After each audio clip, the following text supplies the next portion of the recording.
sunrise, new day's dawning, and it's calling you and me, where the mighty Mississippi flows by Memphis, Tennessee.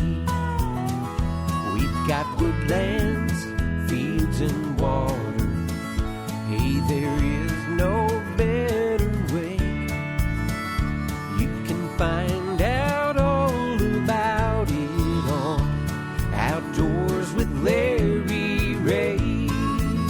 Make some time, take the family, ask a friend, but don't delay. Listen up and learn about it on Outdoors with Larry Ray. Listen up and learn about it on Outdoors with Larry Ray. Good Saturday morning and welcome to another edition of the award-winning Outdoors with Larry Ray. Brought to you proudly by the Tennessee Wildlife Resources Agency. Now, here's your host, Larry Ray. Hey, good Saturday morning. Welcome to Outdoors with Larry Ray. And this is going to be a real unusual show today because technically I'm solo. John Gordon cannot be here, and Ron Wong is sick. And you know if Ron is not here, he's really sick. So I thought, well, let's kick off the show with somebody's kin, I guess, way back somewhere, back in Canton, I guess, in China. I don't know. But they are kin, I think. But Peanut Kwan is on with us. Good morning, Peanut. Good morning. If he's kin, tell me it's going to have to come from that Mississippi side. That's the Mississippi side. That's right. Well, my voice is hanging on. Myself, all this virus stuff and coronavirus, that's not going to stop any fishing tournaments. And I know Peanut is at McKellar getting ready to blast off. It's dark now. That it wouldn't have been dark last Saturday, but it is dark this morning. And so what kind of tournament is this? One of your trails, or what is this? Yes, sir. It's Tri-State Trail, the Peanut Craft Lure Tournament Trail. We've had one for the Mississippi side already, Pickwick, a couple of weeks ago. Had a decent turnout. It was a tough bite because of the flood and everything up there. Yeah. I think 18 pounds won that one, and but we had a good time. 18 pounds? 18 pounds won? 18 pounds won. That's pretty good one day. Is that a 5 fish? Oh, yeah. That's 5 fish? 5 fish limit. But, they've been putting 20-plus pound sacks out of Pickwick, but the river, it got high and then it got low. Yes. It actually held the water back to try to find those guys down below the dam, which was that's a sad thing. But yeah, I'm glad. Well, touch on that little Peanut, because I know you got kids. Safety is so important and everything, and this that was really a sad situation. And I hope it opens eyes to people in this bad situation that happened to be safe. And you've been on Pickwick. You know it can be rough. Oh yes. At any time, you never know.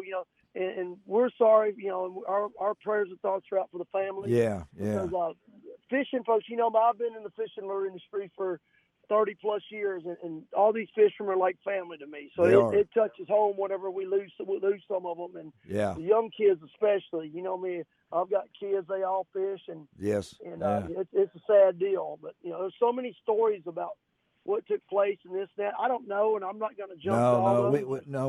We can't judge, but it's just it's sad for the whole fishing community. I don't think people realize how many people that something like that touches. And then it gets the public's eyes about awareness and things. So I know that, like today, you're at McKellar, right? You're at McKellar. Yes. And so we're about to kick off here soon. If the rain will just hold off a little bit longer, we're going to be all right. So. Well, McKellar, a lot of folks, and you've preached this to me before, the bad rap that McKellar gets a lot of times. You guys catch fish down there, don't you? Oh, I tell you, Or do you not want me? You don't want me to say that? Okay. No. There's the negative side of McKellar is the pollution in the water. They don't recommend eating the fish because of the chemicals and this and that. But you get a lot of that everywhere. I wouldn't eat them because I'm scared to. But the fish, when you see these things, them things are healthy. You'll catch a 14-inch fish that weighs 2.5 pounds. You will. They're as healthy as some of these I see out of the reservoir. So when you take off today, what are your boundaries here? I mean, for as that your tournament when it fishes out of McKellar, how far do people go?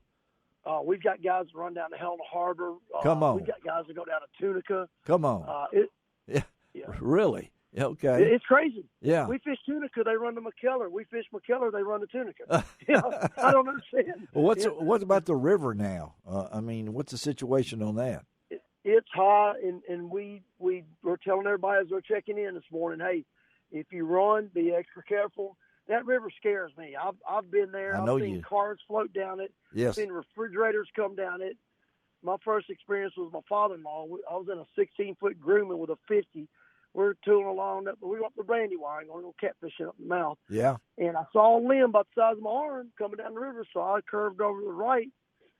It was attached to a tree that was 100 foot long, came up right where I was at. Scared me to death. Oh, my gosh. Okay. You talking about safety, yeah.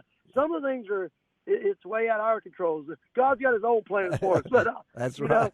Well, tell our listeners, and of course, we're talking to Peanut Quan of Peanut Craft Lures, and of course, you folks know me and Peanut go back a lot of years and everything. He's the busiest man I know as far as your trails. Talk about that, because I know you've got this is this West Tennessee Trail this morning? Is that right? What is this one? It's actually the Tri-State Trail. The Tri-State Trail. Okay. This is our 11th year of running tournament trails, which is longer than I thought it would be. I thought we'd do 4 or 5 years, get burnt out. Yeah. But as long as it's fun, we're going to keep doing it. We've got a good group of guys. We usually average a couple hundred guys that join our trail and fish with us. And we have a good time. As long as we're having fun, we're going to keep doing it, is what I keep telling them. But we have 2 divisions. Yeah, that's what I say. You got 2 divisions, right? Yeah. 2 divisions. Tri-State Trail does 2 in Arkansas, 2 in Tennessee, and 2 in Mississippi. Okay. This year it's Horseshoe twice, McKellar twice. What do we do? Tunica, I think Moon Lake on the Mississippi side. Okay. So you have to put this thing together, and you normally will have how many boats? I mean, you're talking about? We usually average about 25. Okay. Now you told me before we went on the air that you know, I think we talked about that, about Pickwick. You know, you guys, how much did you say that 18.5 pounds? 18.5 pounds, yeah, I wanted. And like I said, that's actually low weight for Pickwick. You know, there's 25-pound sacks weighed in all the time there, so it's kind of a low weight actually. But well, I know the Tennessee River. You know, we had to pick the winter contest on the Classic, and we're hoping to get Hank Cherry a little bit later on. I was really surprised. We had over 50 entries, and only one person picked Hank Cherry. Now, you know, that's and he's a really good fisherman. What do you think about him winning the Classic? I'm proud for him. You know, anytime some of these young, I call them young because y'all know how old I really am. Yeah, I know. These young guys, it's their dream, and I love to see a guy that works hard and achieve his dream. That's what it's all about. And has never won it before. I mean, he's been out there 8 years now, chunking away, and we're hoping to have Hank on toward the end of this show. We're set up to talk to Hank about 7 o'clock on the show this morning. If everything works out, Ron set that up for us. But, you know, that Classic, I was concerned about winning weights. And, you know, a lot of folks we'd had on our show the previous week, 60 to 70 pounds.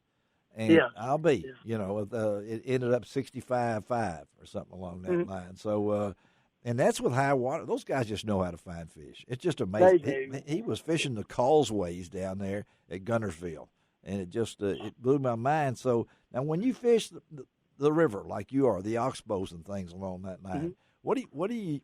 I know you're using a lot of your lures, but that river changes so much. So what would you think will be caught today if the weather holds out and everything? I believe 15, 16 pounds will probably win it today. Okay. And I'll tell you what's really weird about the river. It's off the Mississippi, and the water's colder than anywhere else. Yes. Compared to Sardis and it, because that water from up north is a little colder coming down. Yeah. We've had a mild winter, and I've talked to guys that have pre-fished and Yes, are we catching have. some nice ones down there. Yeah. They said this time of year, that pre-spawn, you get those 3, 4, 5 pound females cruising, and Yeah. And I expect to see a big fish weighed in, probably 6 pounds. Do you really? Yeah. Yeah. Well, I mean, when you think about the river, and I remember when Mark Rose in that first tournament he participated in, and that aluminum boat and Roland and Martin, then we're going down to Greenville. They're going down that river all the way there. I can still remember that, taking that. But really, you can catch some fish. And so what you're saying right now, if you were going fishing, where would you go this weekend if you had a chance, really, besides the tournament? The river's been stable most of the week, 27, 28. So it's giving those fish an opportunity to move up and kind of search things out. And this is a stage where bass at this time of year, the pre-spawn, they're up there looking for places to spawn and so forth. When the river rises and falls so quick, it throws everybody off, the fishermen, the fish, and everything else. But a week at this level, them fish ought to be in I don't know, 4 to 6 feet of water maybe, cruising around, just looking for a place to spawn. And I think something's floating. Oh, go get them. Go get them today. Just tell our people how they can get information on your trail. You got a Facebook page, don't you, or something? I got a website, Peanut Craft Lures Tournament Trail. It's a long one, but that's all right. Peanut Craft Lures Tournament Trail.com. Tournament Trail. The schedule's on there, and my number's on there. Danny Carr's the tournament director. You can call him. We'll fill you in on what we got, what we do. Our championship's a lot of fun. Last year, we did Greenville. We did year before that we did Lake Chico, and championship's big to me. We paid out like $16,000 in our championship last year. Well, I know that spur of the moment, Bubby. Thank you. Be careful out there today, and we'll talk soon. Okay. All right, y'all. Take care. Thanks, Peanut.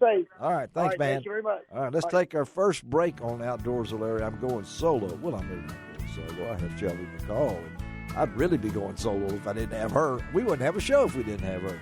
So we'll be right back because Marty Marbury is going to come dancing into the studio. She doesn't know I'm here by myself. We'll be right back.